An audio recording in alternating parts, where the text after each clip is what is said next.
Wonderful. I see that there are quite a few participants that are coming in at the moment, and we'd like to start. And so thank you for joining us for the fourth in the CLARE webinar series.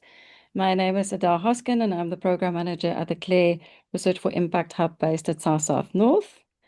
Next slide, please.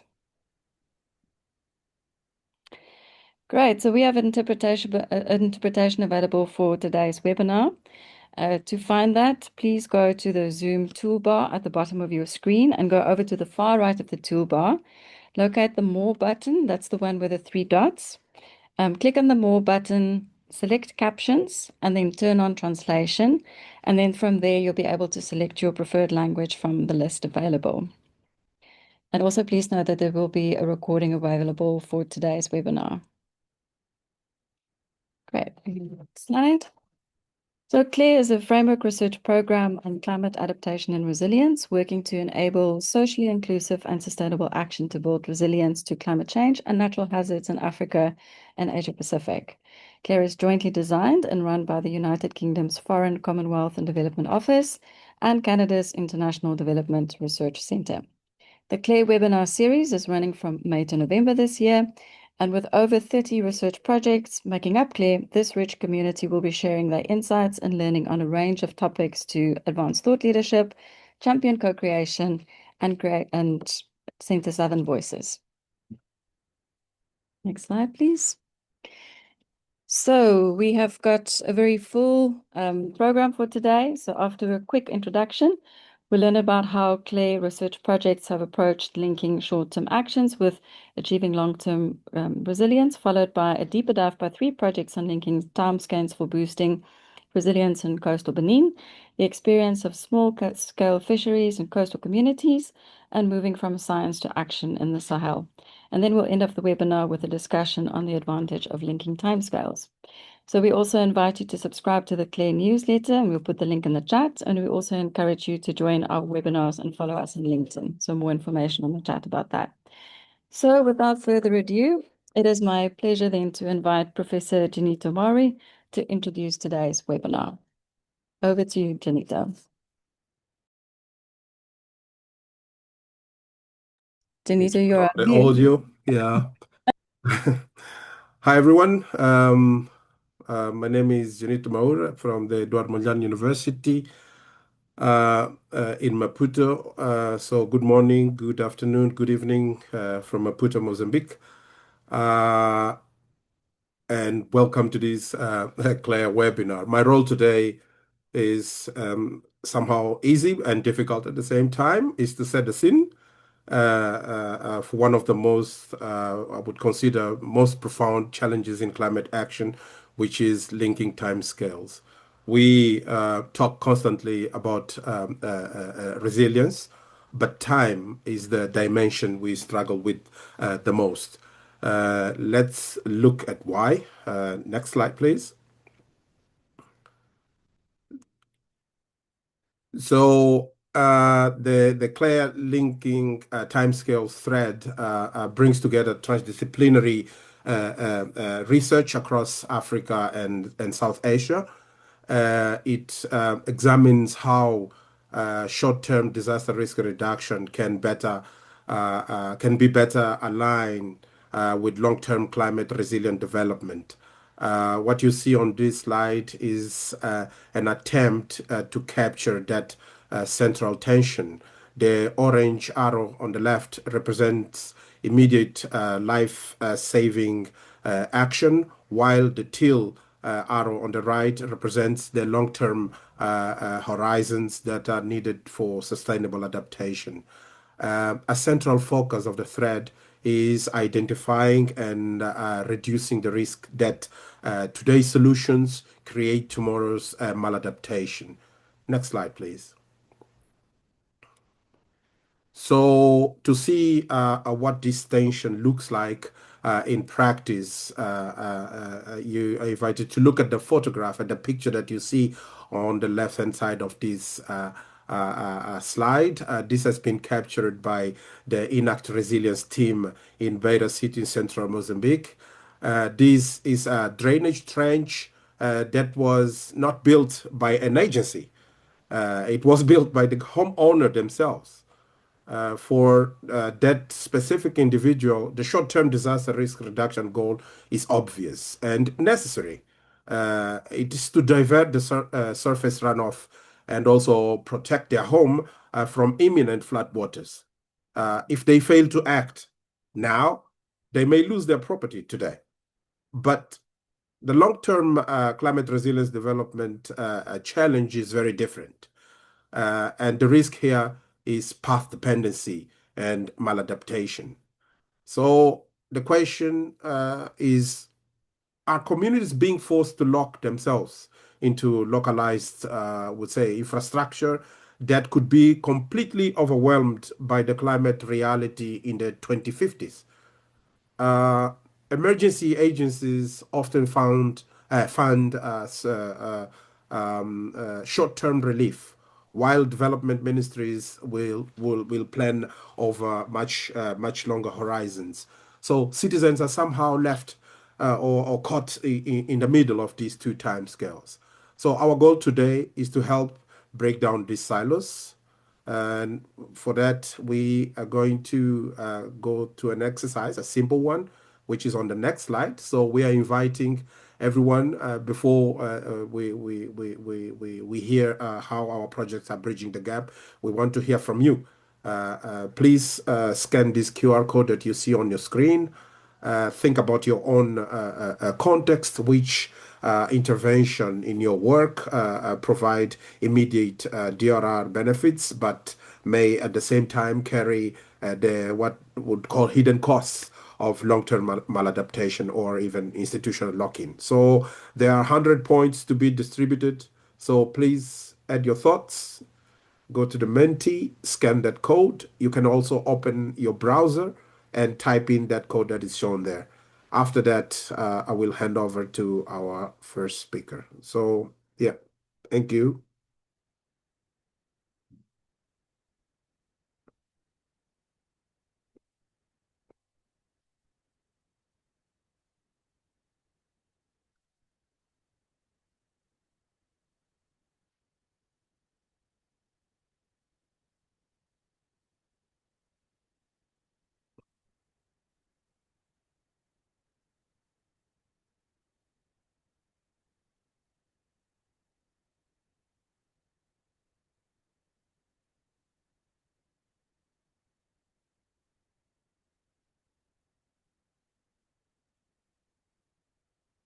Still have,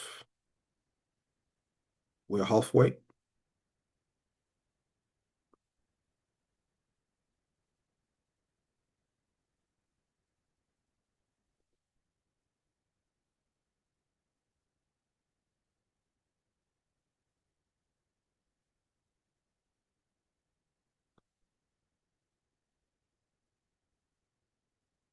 Sixteen to respond.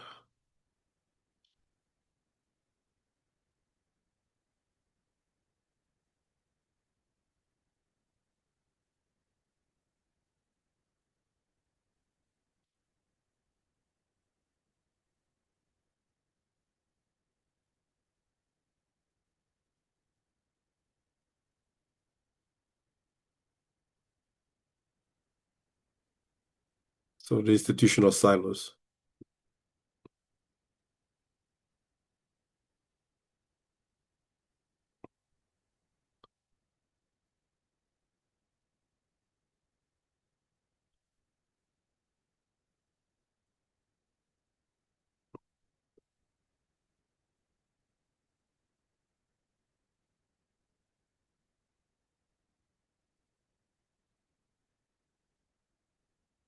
So 8 have not responded yet. If you're having any difficulty, you can go use a browser, um, type in menti.com and then copy that number, 49125871. Yes.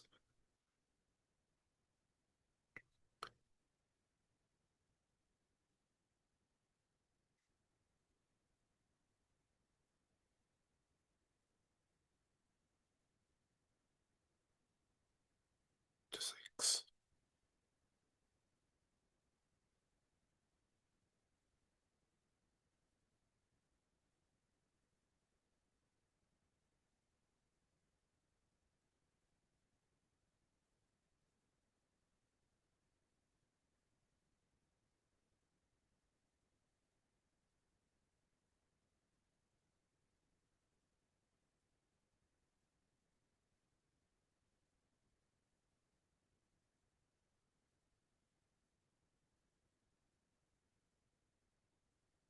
So there are others that are joining in.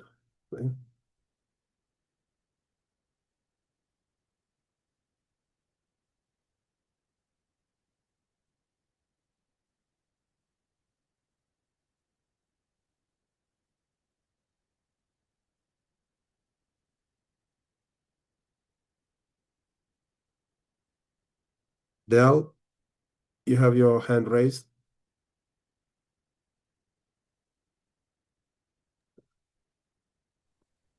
Hi, Janito. Yeah, I think that's a really good number of responses and gives us a really good Yes. feeling of people's experiences and of this. I wonder if we could perhaps move Yes. to the next part. Yes, we Thank you can for move. everybody who responded. Yes, we can move to the next part. So I'll hand over to Manuel Rebelo, our postdoc under the linking timescale thread at Eduardo Mondlane University in Mozambique. Over to you. Thank you.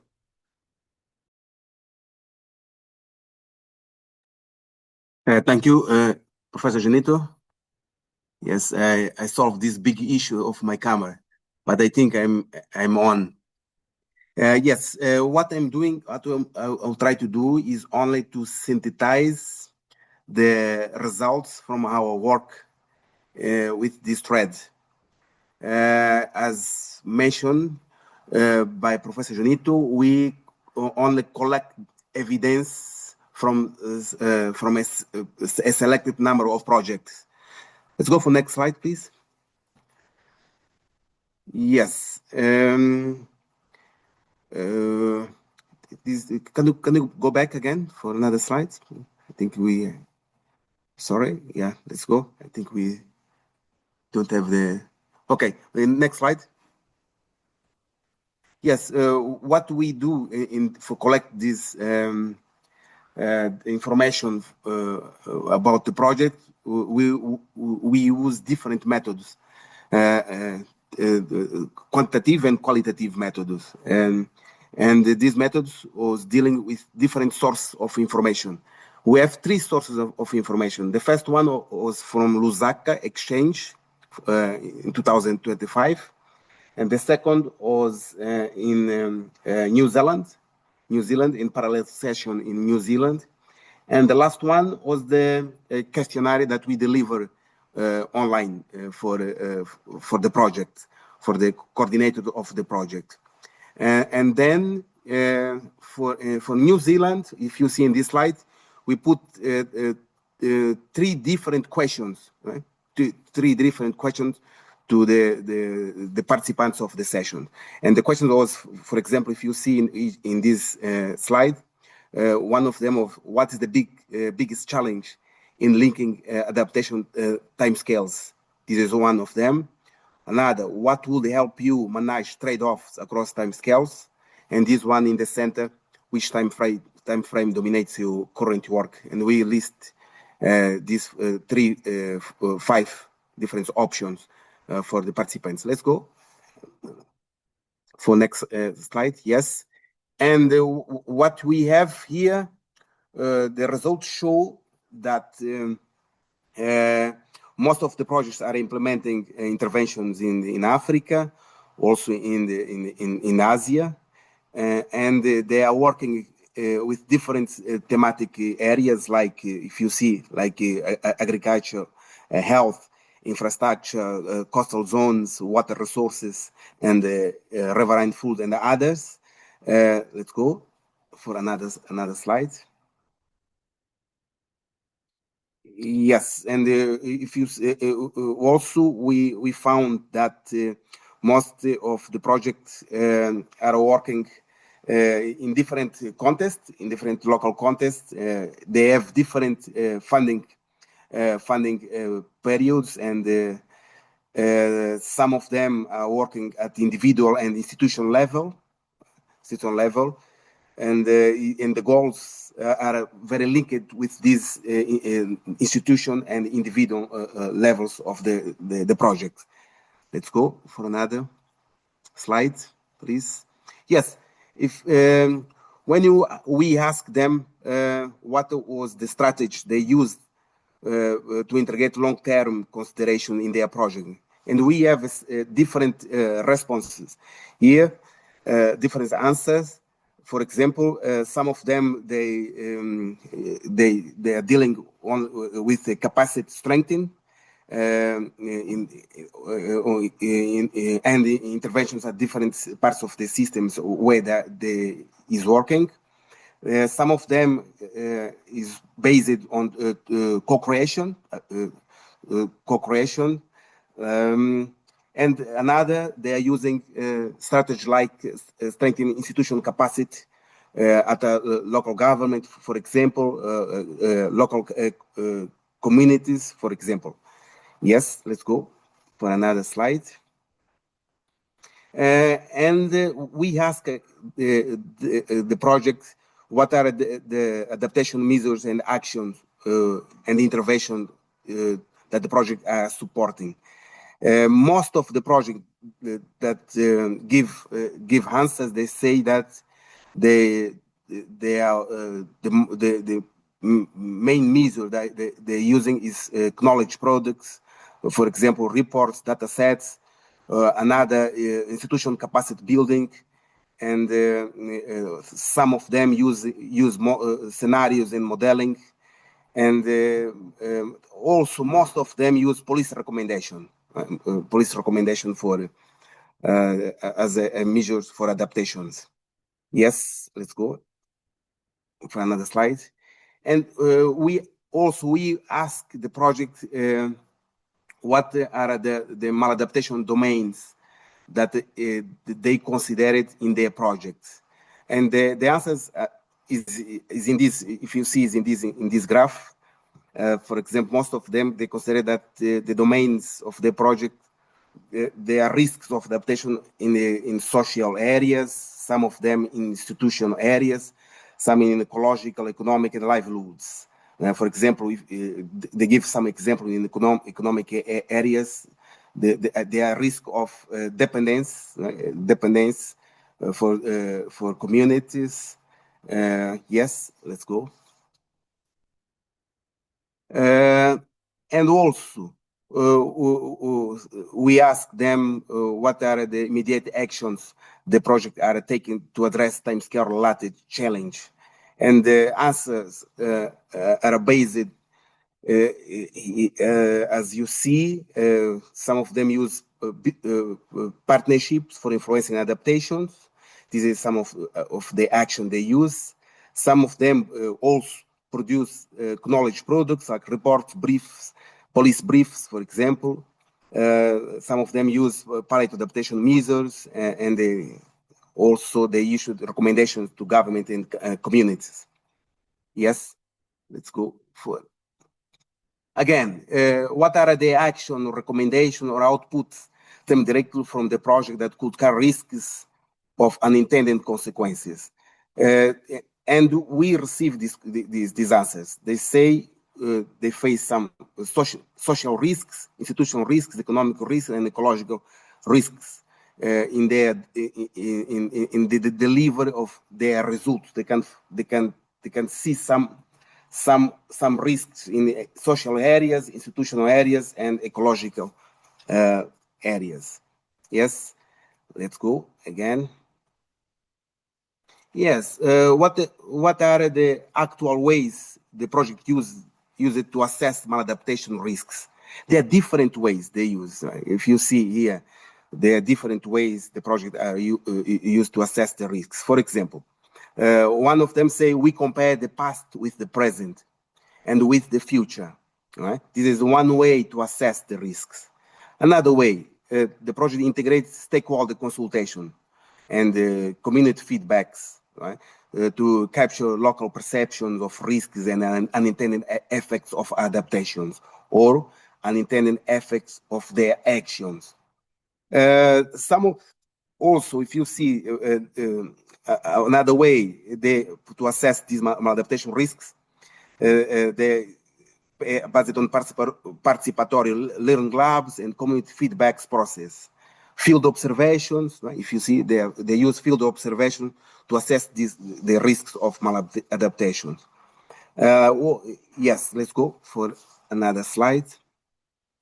This is the last one. This is some final considerations that we put. This is the work is in progress. It's not a final work. We are still collect data from the project, and we hope that in the future we will have an article to share most of our findings that we collect from the project. Yes, some final consideration we can say is that the human system, like political, economic, and social dimension of human system, operate in different short-term time scales. And the tension, if you see, we have tensions with a natural system that operates in long time scales. Right? It can create some form of tensions here. There's significant challenge that arise from different priorities and urgence among stakeholders, and it is difficult to align with long-term timeline of these different projects. Thank you for this brief presentation that I made.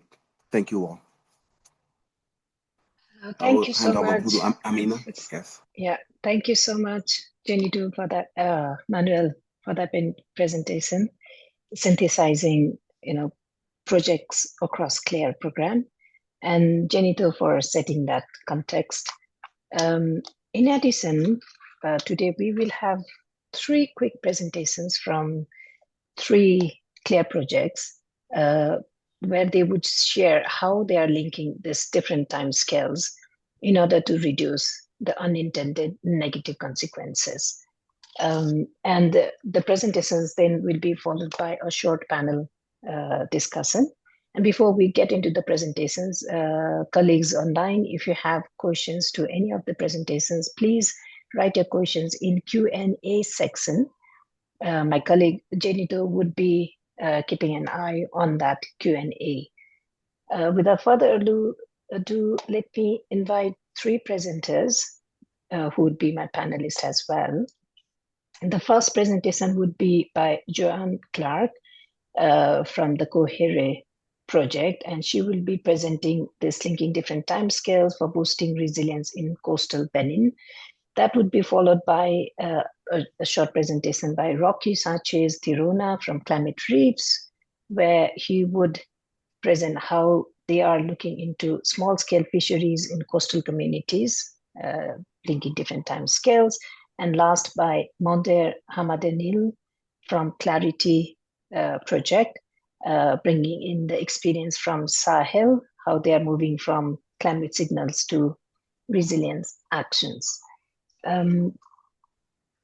Let me invite Joanne for the first presentation. Over to you, Joanne. Thank you very much. Yes, welcome everyone. It's a pleasure to be here and to present a little bit on some of the work that myself and colleagues, Anne Hauer, who I see is in the room at the University of Cologne, and our wonderful colleagues in Benin from the University Abomey Calavi in Cotonou, and also at Eco Benin. This work would not be possible without these colleagues. So before I tell you a bit more about what we're doing, I'd like to actually frame the problem from the perspective of our project, which focuses very much on how heritage can boost resilience in long-term adaptation. Next slide, please. So the problem is that short-term adaptation initiatives focus on building the resilience of existing systems to familiar, albeit intensifying shocks, irrigation, early warning systems, nature-based solutions, etc., without considering when and under which conditions the measures in question are no longer resilient and the systems that they are intending to protect fail. Often, although not always, it isn't even incremental adaptation, but just restoring systems to the state they were in before they were degraded.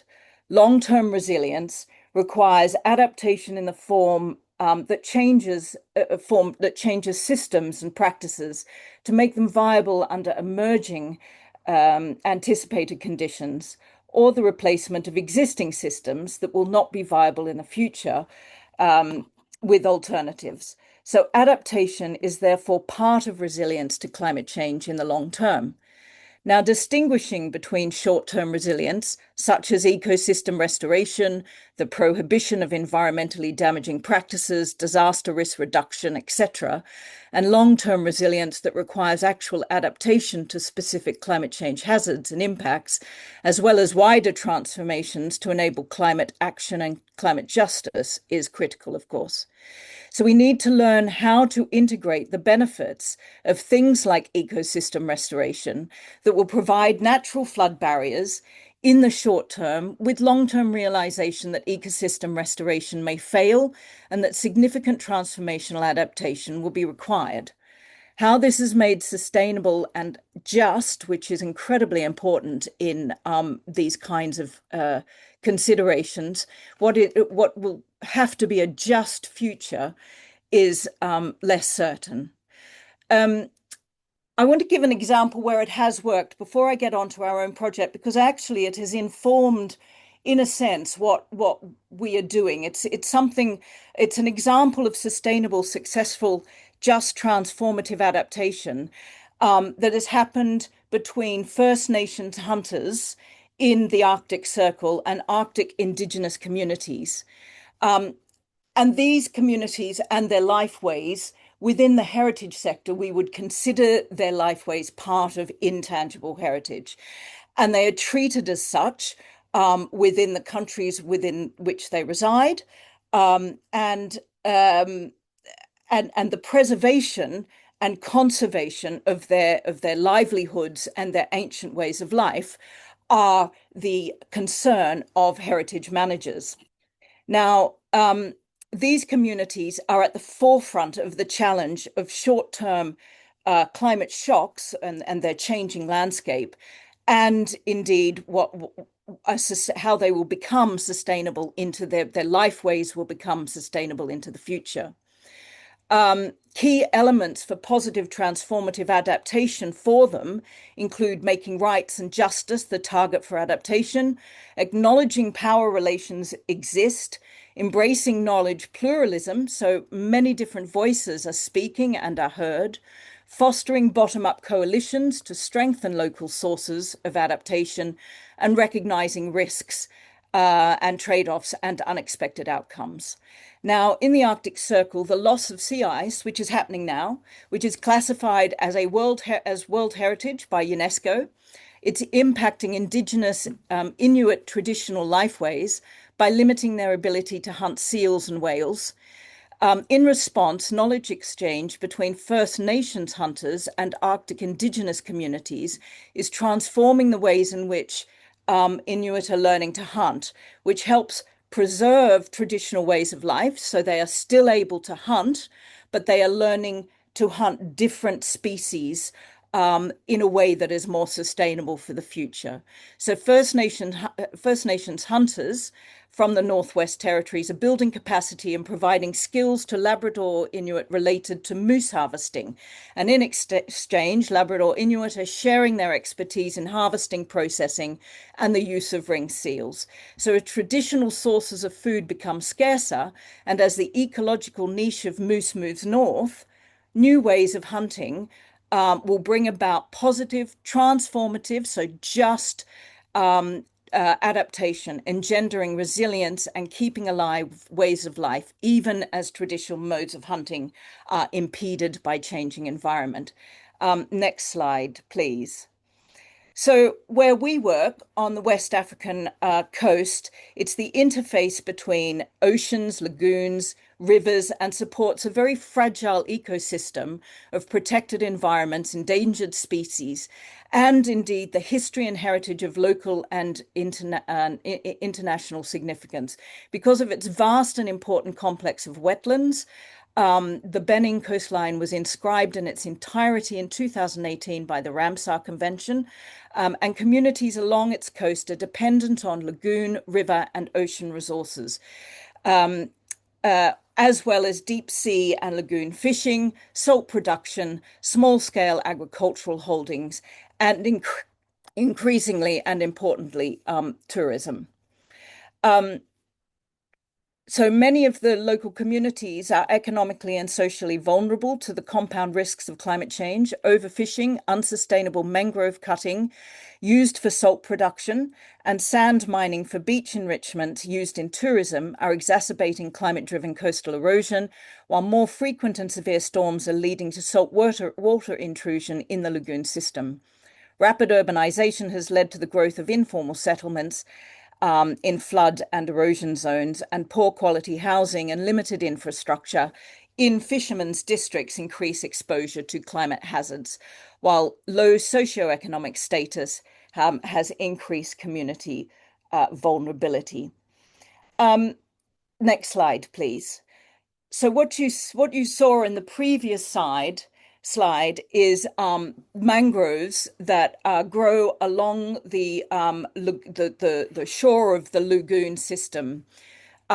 These are cut down, or have been traditionally cut down, for firewood, particularly for the use in salt production, but also because a maladaptation of the mangroves is that they harbor mosquitoes.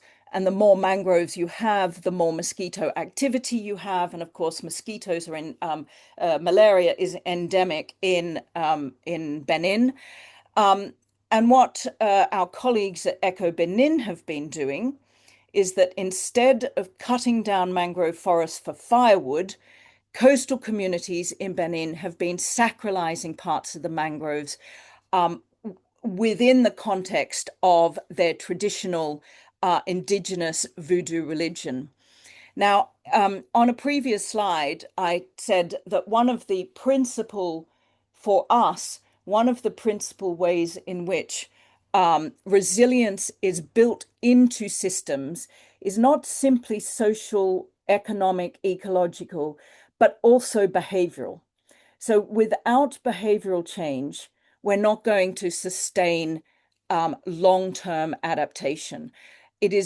People need to learn how to change their behaviors in a way that increases the sustainability of the adaptations that are being introduced. Maladaptation does arise. So as I said, with thicker stands, so although the mangroves are being sacralized, when thicker stands of mangroves act as breeding grounds for mosquitoes, this increases mosquito activity. Now, this maladaptation has not yet been solved. There are discussions, of course, ongoing between local communities, Eco Benin, who are our partner in the work we're doing, and authorities on how to counter the negative impacts from malaria caused by protecting the mangrove forests.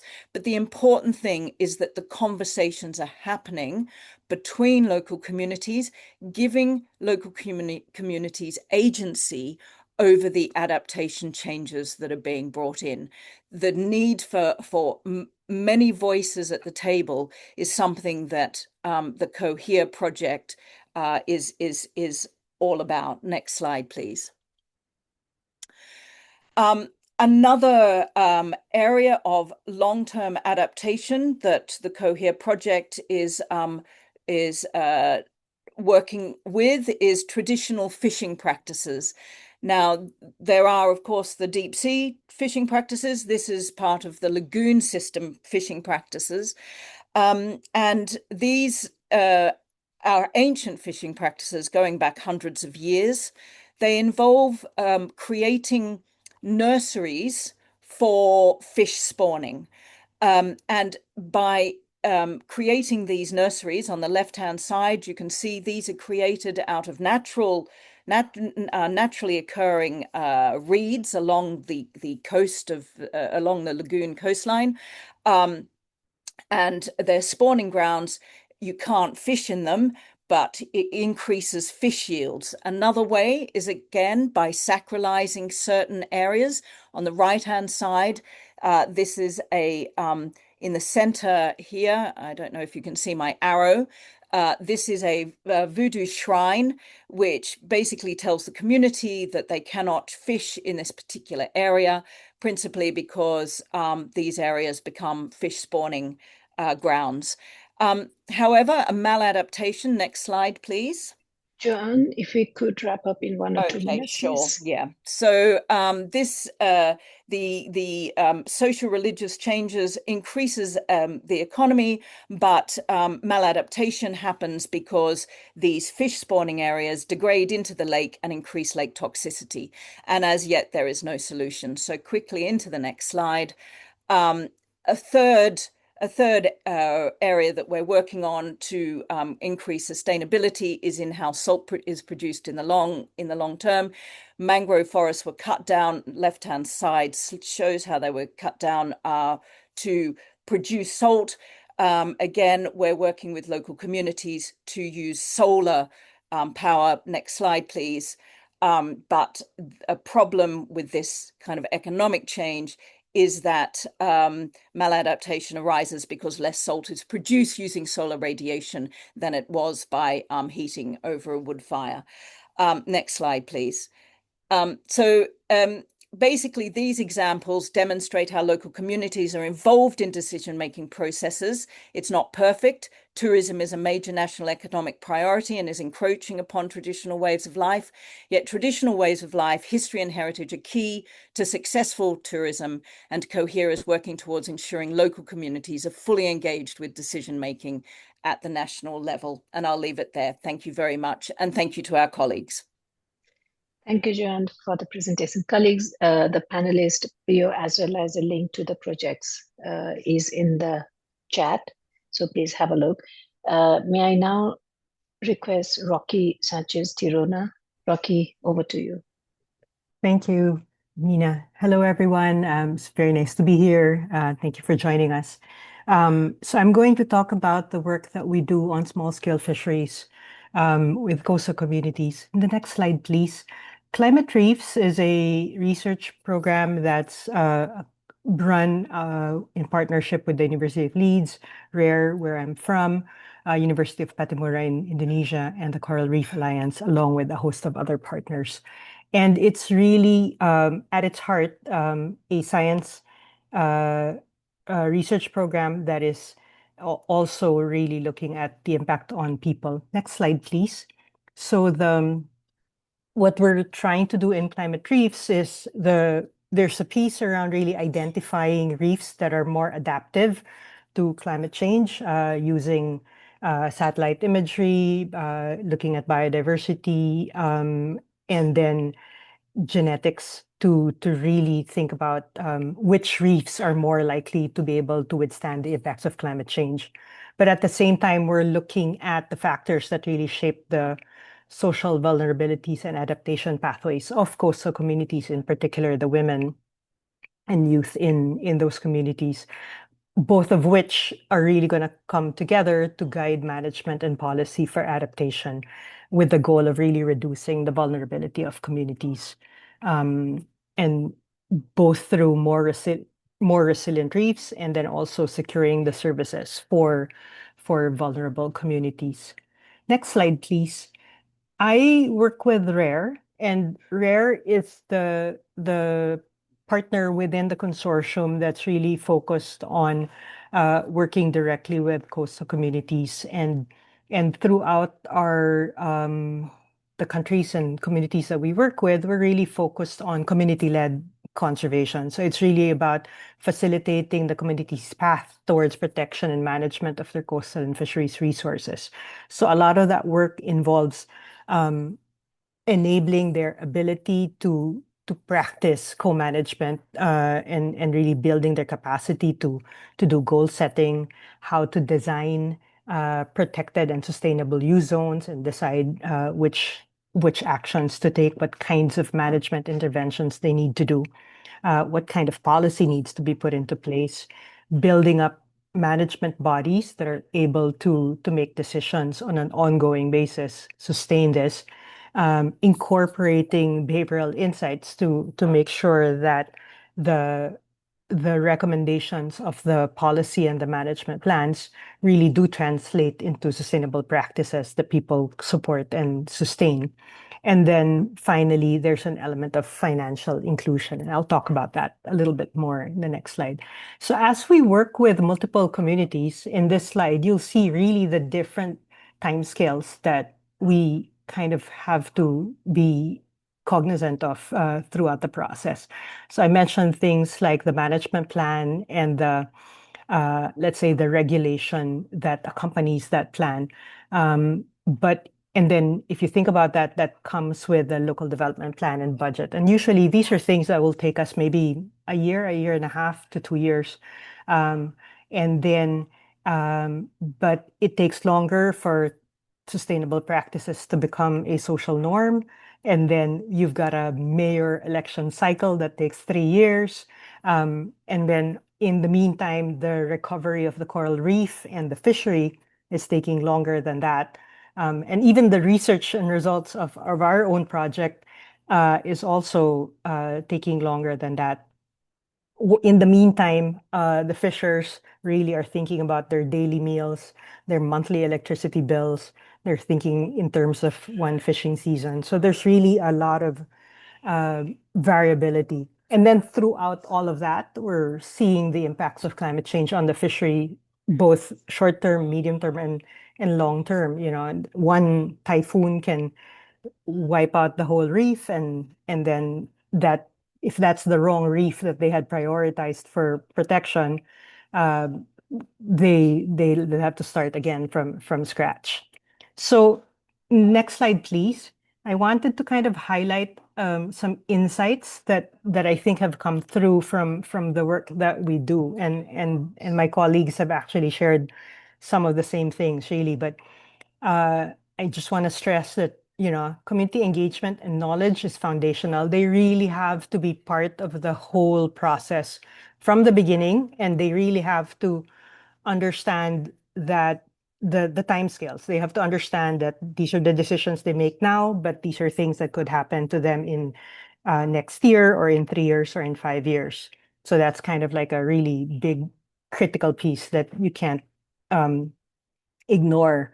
Another interesting thing, I think, is really the thinking about short-term and intermediate benefits actually can scaffold and become and build support for long-term adaptation. So this photo is savings clubs that are integrated into the program that actually help cushion some of the short-term impacts of an emergency, a health crisis, and things like that they will require money for, because that one then strengthens the resolve of the family to then stick to the plan for managing and protecting resources, because they're not as the need is not as urgent because it's mitigated by the savings that they have.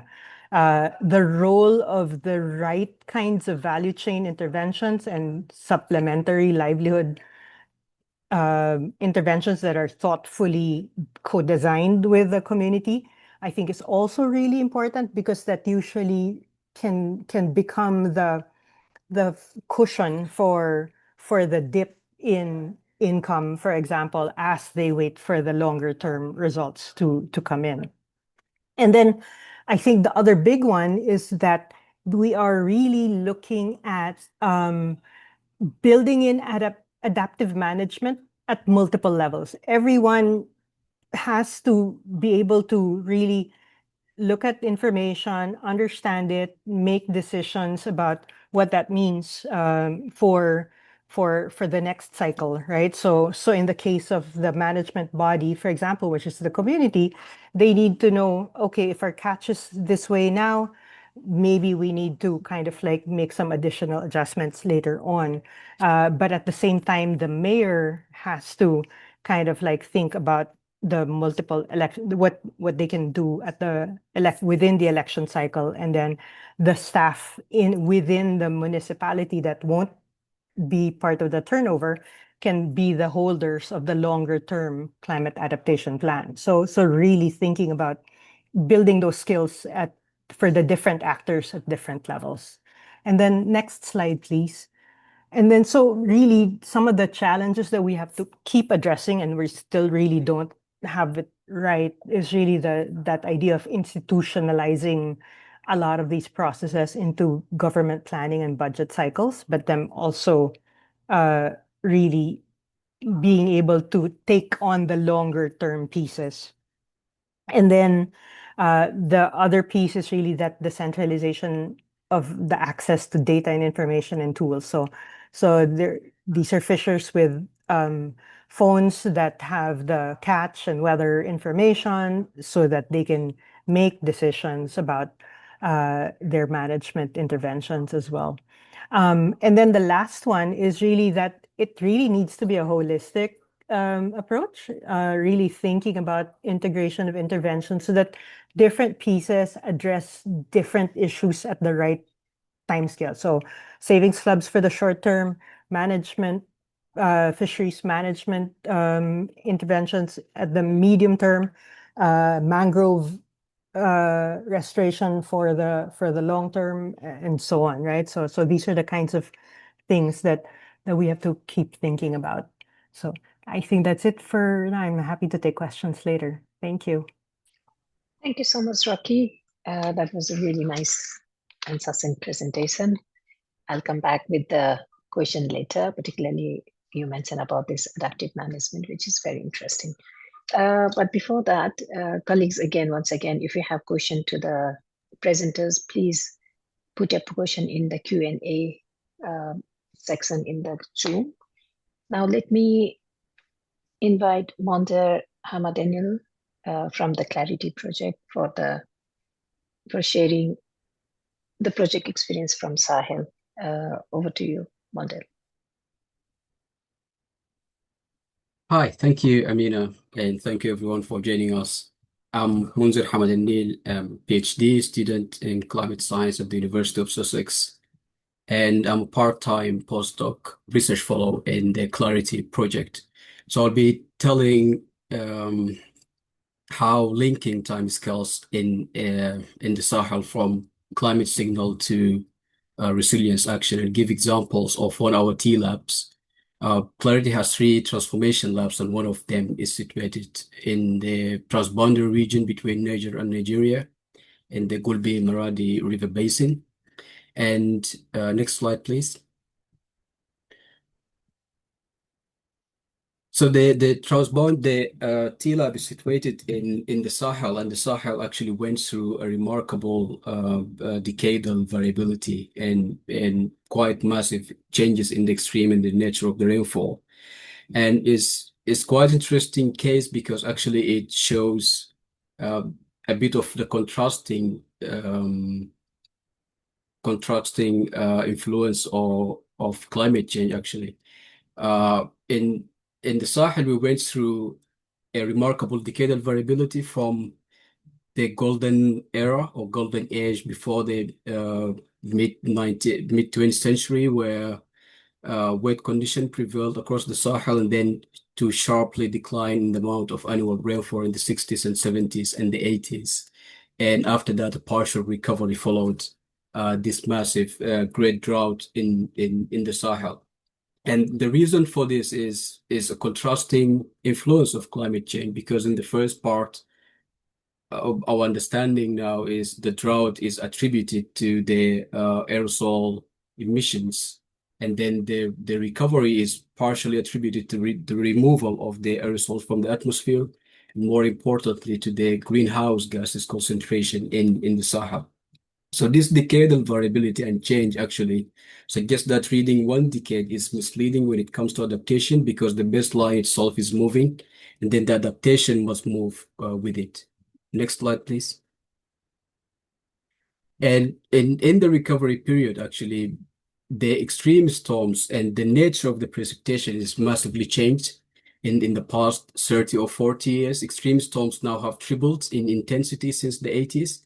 And it's evident in the figure A on the left, which shows the amount of annual rainfall with clear signal of increasing rainfall in the past 30, 40 years or so. And the figure B to the right actually shows the contribution of the extreme events. So what does that suggest is actually rainfall is increasing, but most of rainfall now is coming from extreme events. So rainfall is recovering, but a better mean, a wet signal does not always mean a safer season. And that's because communities now are facing fewer rainy days, but those rainy days are marked by violent, destructive downpours. So recent attribution studies as well suggest that the anthropogenic climate change is making flood extreme producing rainfall events 5 to 20% more intense and up to 80 times more likely in the region. And this is based on the weather attribution report. So that means the disaster risk reduction must focus on the sudden high intensity shock events. Next slide, please. But will this continue in the future? Well, that's what the models are suggesting, and the different degrees of global warming models agree that the wetting signal in the Sahelian rainfall will continue, but that actually comes with lots of caveats. Dry spells, for example, within the rainy season will be longer, and the onset of the rainy season will be a bit delayed. So that means the rainy season will be a bit shrinked in shorter period of time with longer dry spells within the rainy season, which means that we will get more rainfall, but within shorter period of time. So that means the intensity of the rainfall in events or in period of time where we get rainfall will be quite massive in the future. The river runoff as well, including the Niger river basin where we are zooming in here, will increase, and the number of extreme events will be lower, but their intensity will increase. And such events like the one we're seeing here in the photos, this an extreme rainfall in the Maradi region in southern Niger in August 2024, where we recorded around 130 millimeter in one day with an intensity of 50 millimeter per hour. So such events will be sort of the norms in the future climates. This means different things for people in different sectors. For example, farmers who rely on groundwater irrigation, they don't really care if they get that rainfall within a day or within a season. But farmers who rely on rainfall agriculture, for example, I assume they don't want to get, for example, 50% of the annual rainfall within one event, which is actually the case in the Sahel. So wetter overall, it will get wetter, but harder to live with. And the tails is what will define the risk, not the mean state of rainfall. Next slide, please. So how is that translated into the TLAB?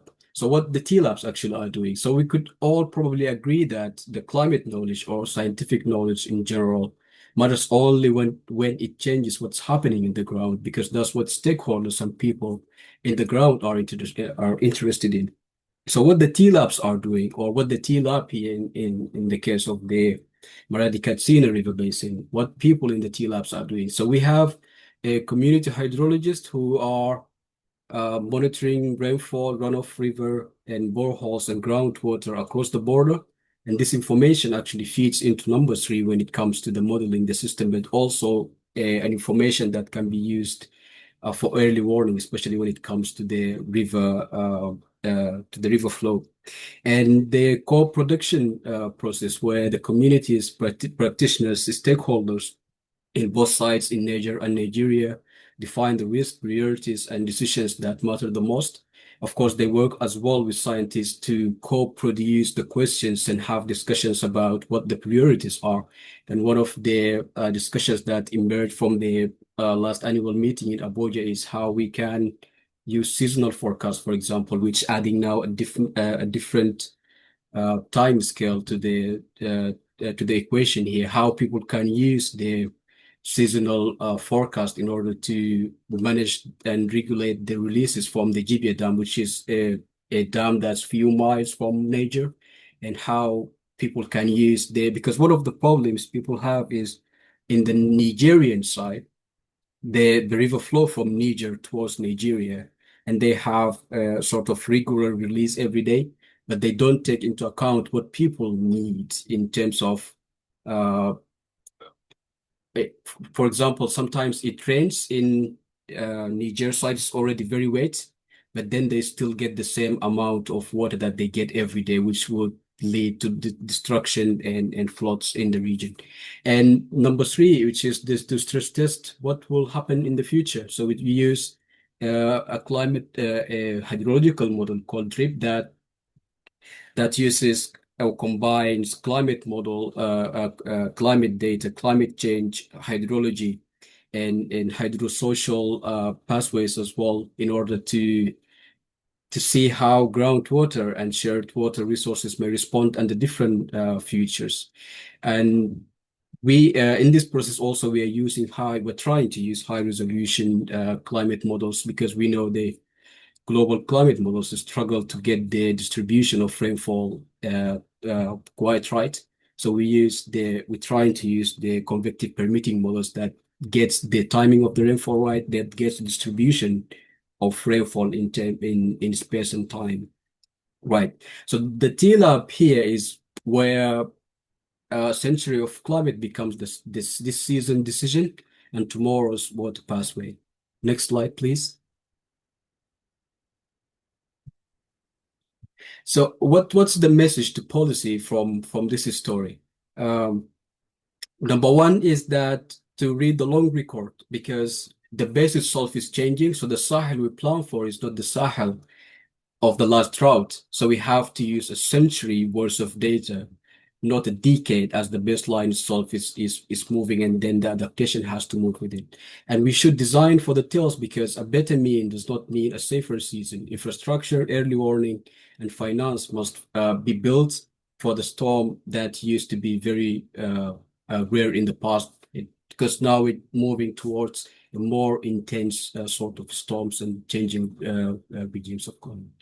And the third, which is to fund the bridge between these two. The TLAB connects the century scale of climate to season scale decisions, and we have to invest where science lands in the ground. So in a nutshell, Sahel is wetter, and it will get wetter, but it will be riskier, and policy must then plan for both realities at once. Thank you. Thank you so much, Wonder, and all three of you actually, Joan, Rocky, and Wonder, for this presentation. I know there are some questions in the Q&A box as well as in chat. Can I ask my panelists to quickly respond to those questions? Probably. Let me start with Joan.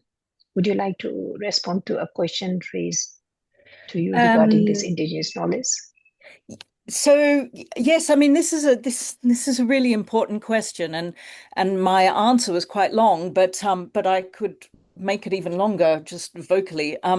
It's actually it's a bit of an issue at the moment. It's not, on one level, it is the focus, particularly within international policy reporting, to ensure that there is what we would call multivocality, so different voices at the table influencing policy, including indigenous knowledge, but not only or not exclusively indigenous knowledge, also local knowledge, practitioner knowledge, a whole sort of range of different knowledges. In terms of indigenous knowledge, there was, as I said, an indigenous task force in the Global Environment Outlook, which is the big UNEP report that came out in December 2025. And they did use this concept of, and this is where it's cited most, this concept of two-eyed seeing. One of the issues is that it is not easy to integrate what is a different kind of knowledge.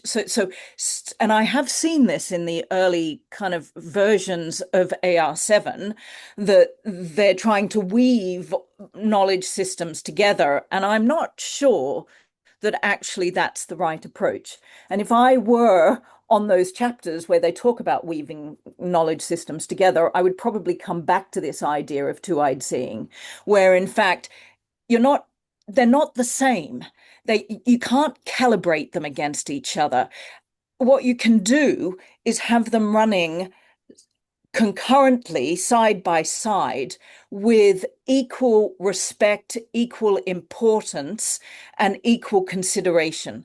And to me, that is the best way of taking forward different knowledge systems within climate change adaptation, as opposed to trying to somehow weave Western science and indigenous knowledges together. I mean, it just seems to me not feasible. And also, you wouldn't want that to happen. It's, in a sense, it's slightly disrespectful, because it's trying to turn a certain kind of knowledge into a different kind of knowledge, because that's the only thing you can do if you're weaving them together, if you see what I mean. So thank you, John. The question was from Bruce. I hope John has responded. No, it was not from Bruce.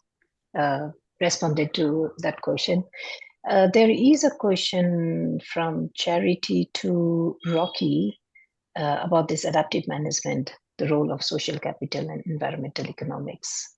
If you want to quickly respond to it. Sure. And I'm sorry, I was trying to answer, but I can't type into the the full chat. But really, I think social capital is kind of like really critical to for adaptive management to really succeed, right? It is things like trust, relationships, networks, reciprocity. These are the things that will actually enable the community to act collectively and actually move forward. So especially in something like fisheries, which is a common pool resource, there's so much of it depends on you believing that other people are also wanting the same things and acting in concert with each other. So social capital is really important.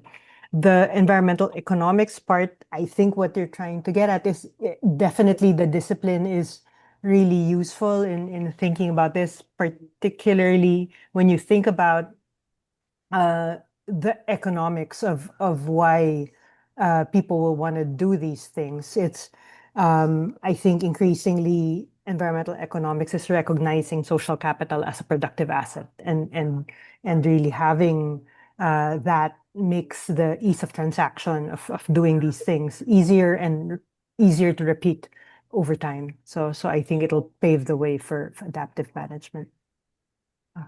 Thank you. And there is a question to Monter by Bruce. If you want to have a quick response, Monter, over to you. Yeah, so it's quite hard to work under uncertain climate, and this is the nature of the climate projections anyway. It's very uncertain. But the good news is in the Sahel that models agree that it will be wetter in the future. So, but then the disagreement comes in how much wetting that the model simulates. So some models show it will be 1% wetter, but some suggest it's 100 or 120% wetter. So how do we deal with that? It's quite hard actually, but what we're trying to do in the modeling in Clarity is to stress test different future climates as well, which could probably be the best approach here, probably because we cannot trust any one of the models and they could be equally correct as anyone else. But the problem comes, for example, when it shows diverging climate, for example, in the future, it might get wetter or drier. This is what really makes the process very hard. So the way, if you want to proceed with what you think is more plausible future, so there are many different ways that you could do that. You could do evaluation for the models based on what they are doing in the present day, and then you can build your trust on them based on how good they are today. And then you assume they will be good in the future as well. Or you could bring all the spectrum of the models and then take the outliers and try to see why they are doing what they are doing wrong, because they're sitting very far there because they are doing something fundamentally wrong. And if you are able to figure it out, then you can say that particular model is wrong because it's simulating something is wrong. So you can disqualify that model and then proceed with the rest of them. And then there is, for example, the emergent constraint approach, where you can relate what the models are doing today that quite related to what they will do in the future, and then try to use observed field to what they are doing today as a benchmark to correct their simulations in the future. So this is quite hard, but for me, the best way to do it is just to use the models just in sort of like impact-based sort of modeling. So you put the input for the models, and then you see how the output from the drip model, for example, would look like. There are some more questions. There is a question for you, Joanne, by Vide regarding this alternative livelihoods and trade-offs when you are thinking of behavioral change. So I'll use the example of traditional fishing practices. So these fishing practices are tied to communities' identity. They were developed by people who were fleeing the slavers and went and hid within the lakes and lagoon system, particularly Gonvier, which is a heritage site on Lake Nokwe, where these traditional fishing practices are still very firmly embedded within the community's livelihood. So you can't take away people's identity by saying your particular type of fishing practice is a barrier to successful adaptation, because when the fishing pens degrade into the water, they increase lake toxicity, which then, of course, it has an impact on biodiversity in the lake. So it is important that you work with preserving and conserving the livelihoods of the communities, but in a way that is sustainable into the future. And that is what we are trying to do within the COHERE project, is learning how traditional ways of doing things, which expresses your identity, which is so important for resilience long term anyway, is promoted and boosted through sustainable ways forward. So, for example, one of the things that we are not looking at in this particular project, but if we were to have the opportunity to have more funding, we wanted to work with Benin Health, which is another COHERE project, because the lake toxicity is causing waterborne disease. So cholera is rife in Lake Nokwe. And it's increased by flooding. So, agricultural runoff and all of that. It's not just about the traditional fishing practices. It's about a whole range of things that are exacerbated by climate change. But we're looking at ways in which we might be able to change the toxicity of the lake. And one of the things we want to look at is whether we could look at sort of nature conscious adaptation. One of the problems within the lake, which is a constant problem around the world globally, is water hyacinth. There is a lot of work being done with water hyacinth and its capacity to actually clean lake systems. So if you could turn what is a pest, an invasive species, into something that is actually a useful nature conscious form of adaptation, then that is something that we were thinking of exploring in a future iteration of COHERE, or future iteration of something else. So thank you, John. I think there are two more questions, but these are more generic, and this is where the whole today's webinar is really focused, and where the CLARE projects are really looking into, because there is a question on, the way the politics really looks now, and this need for urgency. So where are those skills and risk? How do you analyze? That's one of the questions. And the other question is like, you have all these natural disasters happening and a lot of people living in informal settlements. So instead of eviction, what are the other more climate resilient and just development pathways that CLARE projects are looking at? I think this is more generic, and I don't think I want to ask the panelists to respond to that.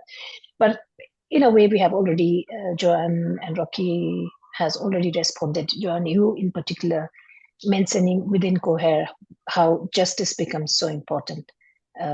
Without that right and justice, then the adaptation solutions are really not equitable. And this is something I think a lot of CLARE projects are conscious about.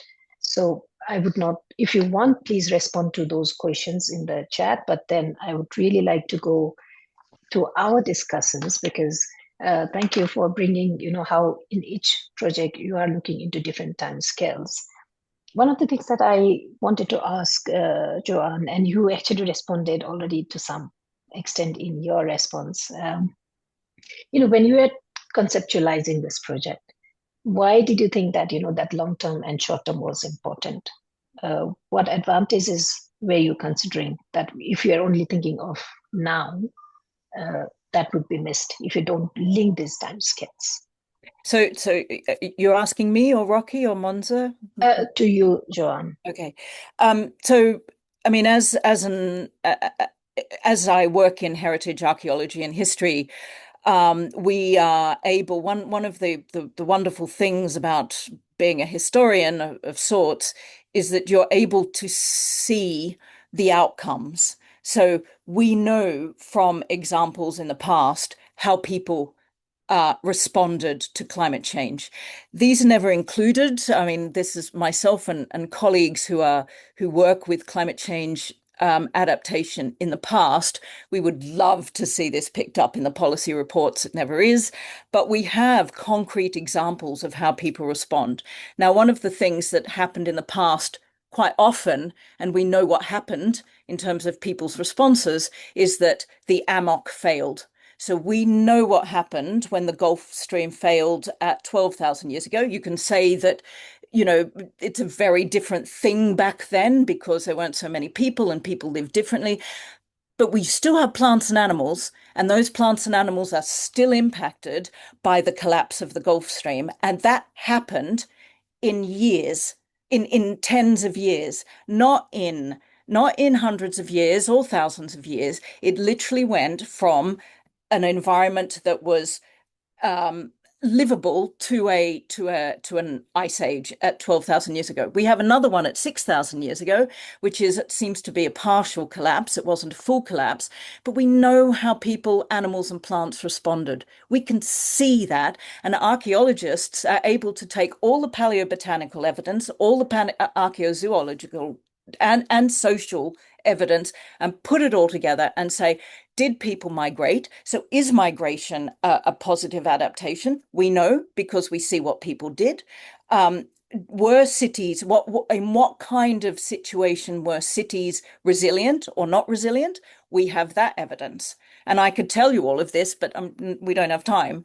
But so we have this kind of evidence. So we know what happens on short-term and long-term timescales, and that absolutely underpins our heritage project. It's just part and parcel of who we are. I mean, all of us, our colleague Didier at UAC, Anne at Cologne, me, to a certain extent, our other colleagues at Echo Benin and at Garama 3C are all concerned with looking at the past and how the past can inform the future.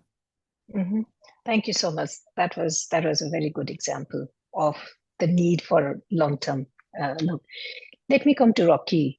Rocky, you mentioned about this adaptive management, and I think this is a very nice approach to think of meeting the urgent needs, but also not completely destroying the ecosystems or human systems for future. So can you share something like what was your thought process of when you were working on the project? Because climate reefs are getting destroyed, and restoring is not a short-term solution, but then fishing needs, income needs are so immediate. Where are those tension points? How do you address that? Right. I think we are, so climate reefs actually was layered onto a longer term program of RARE called Fish Forever, which is really working with coastal communities. And I think we've been working on it for about 15 years now. And even within those 15 years, we're really realizing that some of the earlier solutions that we were pushing and kind of like we're really convinced about were not necessarily the right things anymore. In the beginning, we focused very much on nearshore areas, marine protected areas, close to shore, but we are seeing the pressure and the fact that the fish are going further out and the fishers are actually fishing further out. So those marine protected areas they originally set up were no longer the ones that were protecting the catch that they actually had. But they still need to restore them so that at some point they may become productive again in the future, right? So in the end, it really is, it comes down to the ability of the community, their local government, and the system that supports them to be able to make those decisions on an ongoing basis. There's no one thing anymore. I think that's really the nature of adaptation and resilience. So the things that you do try to build is the capacity to act collectively, the capacity to understand information, make decisions together, and then work towards that next thing. Right? Yes. So it's not an easy or one shot, but a continuous process, right? Yes, correct. Yeah. Amazing. Monte, I have a question for you, because in your presentation, you showed how, that long-term time scale you have used in the T labs for decisions today. But what was still not very clear in your presentation, and what one of the things that asked is, how do the T labs work with the local communities to also think about that long term, even though you might have different scenarios, but the most plausible scenario is already there, right? What you mentioned, like wetter, but probably with a too little, too much happening simultaneously. So how do you work with the local communities to also think of that long term modeling findings? Yeah, probably someone from the social science team could answer this better than me, but I will try to give an answer, because clarity is about the long-term development and the CLARE theme development and the changing climate. And so what we're trying to do is to model different climate scenarios and social scenarios, or hydrosocial scenarios as well, which is the hardest part, because it's easy to model a physical system and understand why it behaves, but it's quite hard to model how people will act and the changing climate. For example, it's really hard to model if there will be migration, for example, people moving from place to another, if there will be a conflict. It's hard to understand if these things will happen in the future, but we'll try to just to put some assumptions. For example, the extraction of the groundwater. You cannot really understand how that will be in the future, but you have to put some assumptions and then use some like sort of functions that more people will use more water, and then try to see how that will fit into the modeling system. Thank you, Monte. Yeah, probably social scientists would answer better. Just sharing, because I also am part of Success, one of the CLARE projects, and where we try to also do is bring the long-term thoughts of the communities to see what they feel, because the changes are something that they are leaving right now. And they also have a thought process in terms of what that future might look like, because predicting future is impossible. Even for physical sciences, it's still difficult because so many assumptions might not hold true. So you do the best possible. That is what the plausible scenarios, and work on it.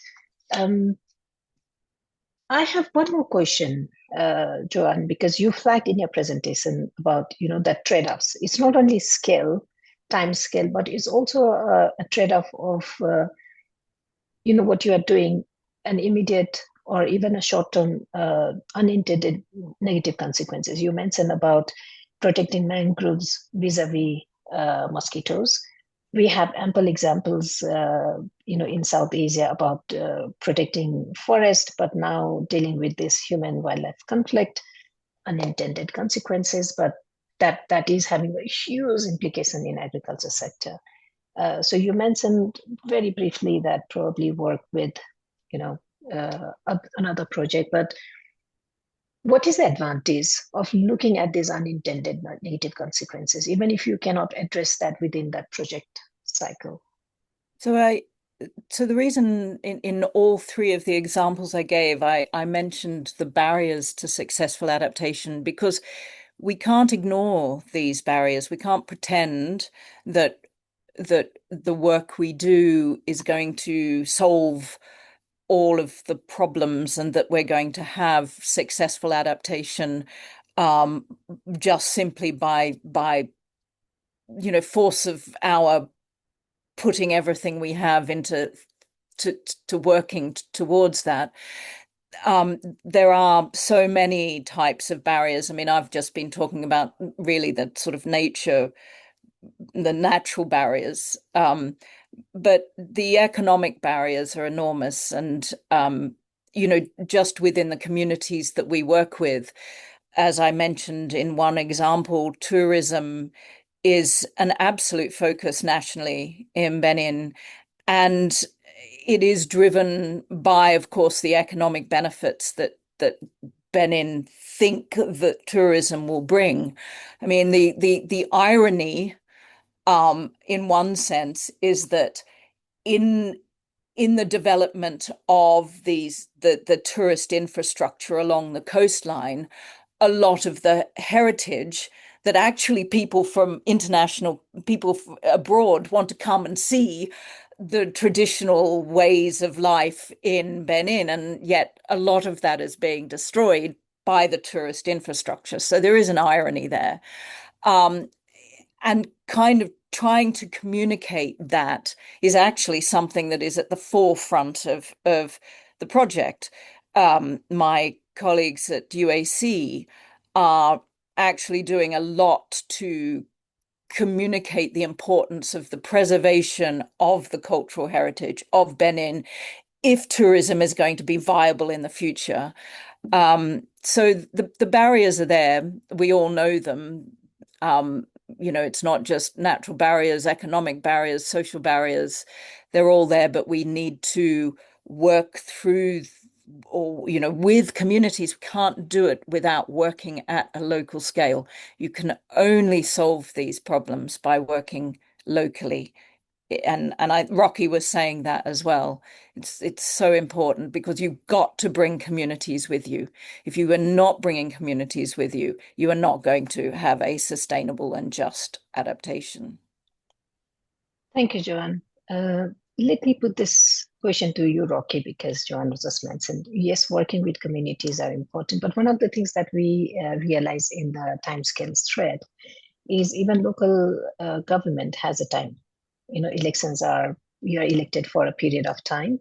So how do you address that when, even the politicians, the local government has a time? And what do you think? Because they are there for 5 years, but then, what we are essentially looking at is a much longer time frame. So how do you address that when you are talking about this adaptive management together with local government?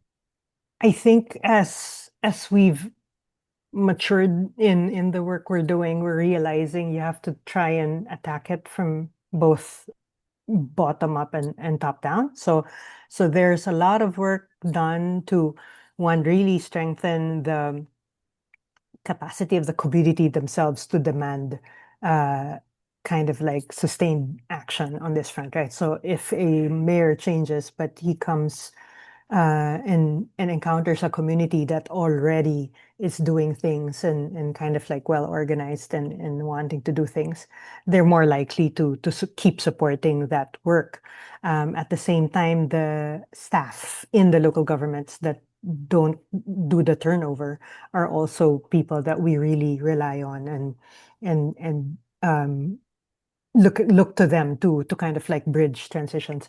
And then at the same time, working at the national and provincial government level to really try and embed them into national development plans and policies that are longer than let's say one election cycle, I think is also going to be really important as well. Thank you, Rocky. I think very aligned in thought process, because that's, looking, the scale also needs to be at different, not only time, but also governance scale. Because if you don't do that, that time scales bridging is extremely difficult. Yeah, and I think they hold different scales, right? And they're sort of like the Exactly. owner. Yeah, and this is where I think reflecting these in NAPs become important, because I'm going to throw this next question to you, Monda, but you don't need to respond if you don't feel comfortable, because NAPs essentially have all those climate modeling, long-term visions, but then when it comes to adaptation actions, this is where then those somehow gets lost. Now you are learning, you have these T labs. Just a very quick question about how do you see it functioning beyond the project cycle? Because that's something came up very strongly in why the projects cannot have this linking, these different time scales is a problem. Also sustainability of these. Do you have already some discussions going on? How do you sustain those? Yeah, so I don't have much examples of what's happening at the moment in the other T labs, but I'm more connected to the Sahel T lab because that's the research area of my PhD. So, I mean, at the moment, there's no much going on actually in the short term, but we think that we have the climate projections that tell us what will happen in longer period of time. But then we have the variability that will happen in shorter time scales. And people were trying to discuss, for example, in the late annual meeting in Abuja is just let's forget for a second about what will happen in 50 years of time, which what CLARE trying to support people with for development and governance and making decisions on the changing climate. But people were also discussing how they can what sort of information that they can use to solve the problems they are living in the present day. And one of which, for example, the release of the Gibia Dam, for example, which is not, it's regulated, but it doesn't take into account what people need in the Nigerian side, for example. So there's a discussion about if we can use seasonal forecast for this, how much rainfall we will get, how much water will get into the dam, and how much we can release and how we can regulate that release so people in both sides can take benefits from this. Amazing. This is an amazing example. Thank you so much for sharing this. Just a last question to all three of you, and please feel free to respond if you wish. If not, you can also pass it on. One question on hindsight, we are almost coming to the close of the projects, ending very soon. On hindsight, if you are to design this project again, if you had that opportunity, what is one thing that you would change to have a better timescale linkages? Whoever wants to go first. Rocky, do you want to go? I think you're all ready now.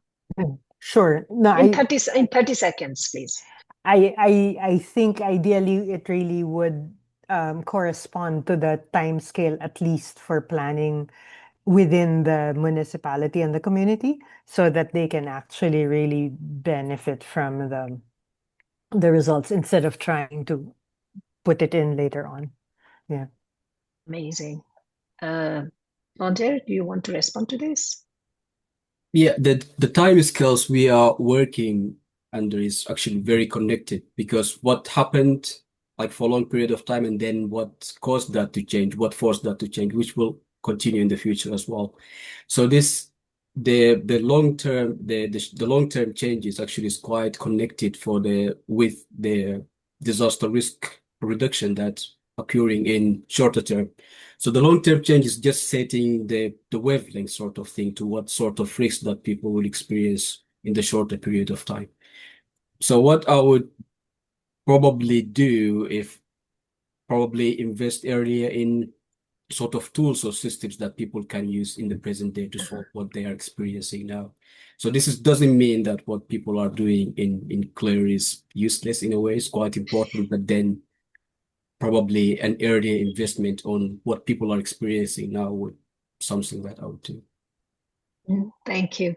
Over to you, John. You also already mentioned that you would have worked with Benin Health, but Well, kind of coming back to that, actually, what we discovered, because we've had numerous meetings with Benin Health, and I see that Anu is here, so it's nice to see Benin Health represented. One of the things that I think we would have liked to have done is include more historical elements.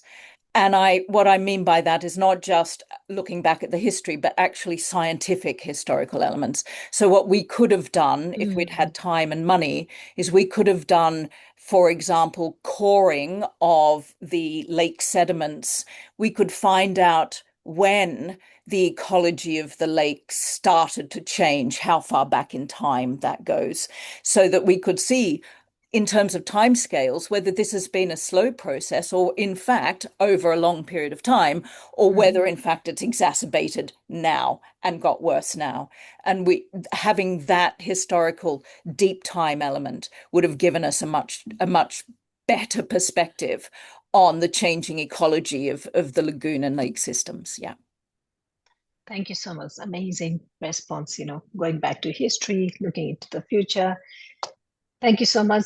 I have benefited a lot, learned a lot. I'm sure our audiences have also done so. Thank you so much to all three of you, Rocky, Joanne, and Monder. Let me close this discussion now and hand over to Adele. Over to you, Adele. Well, thank you, Amina. And I think a round of applause to our speakers and our moderator. Thank you for your participation and sharing so richly today. And also thank you for everybody joining on the webinar and your active engagement. Just to mention that there will be a recording available with a slide. So the contact details for the speakers would also be available in the recording and the slide. And a reminder to please join us for a debate on transformational adaptation taking place on the 20th of August. So we look forward to seeing you again next month, and I hope you have a great evening or afternoon wherever you are in the world. Take care. Thank you, everybody. Thank you. Bye-bye. Thank you. Bye-bye. Thank you, everyone.